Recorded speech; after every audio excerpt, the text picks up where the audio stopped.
Saïd Ataollah Moharerani, qui a pondu un livre de 250 pages justifiant la fatwa contre Salman Rushdie, publié par l'État iranien, se retrouve ironiquement réfugié en Angleterre aujourd'hui.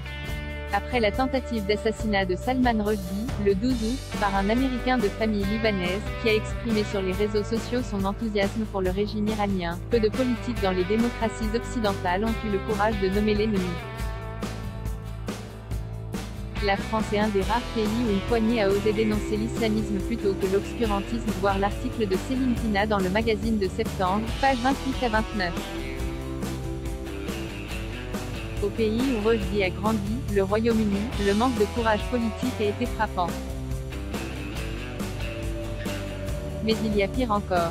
En 1979, un étudiant, Saïd Ataollah Moharerani, participe à la révolution iranienne qui a porté au pouvoir le régime de la République islamique.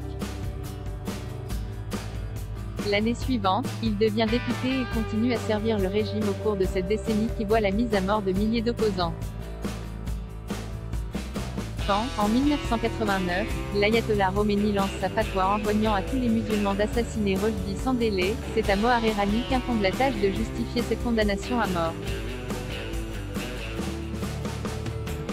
Travaillant sans relâche, il pond un livre de 250 pages publié par l'État iranien, qui connaîtra au moins 30 réimpressions dans 5 langues. La critique de la conspiration des versets sataniques prétend démontrer pourquoi le roman de Rushdie est tellement blasphématoire que son auteur mérite la mort, tandis que toute défense du livre en Occident est attribuée à un vaste complot anti-musulman.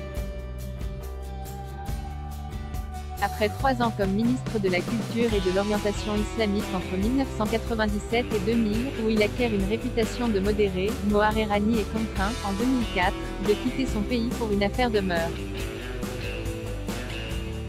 Et où trouve-t-il refuge? En Angleterre, où le gouvernement de Blair veut encourager l'opposition prétendument modérée au régime des mollahs. Aujourd'hui, il travaille pour une université londonienne et habite un quartier résidentiel près d'une des maisons où Rushdie a été obligé de se cacher.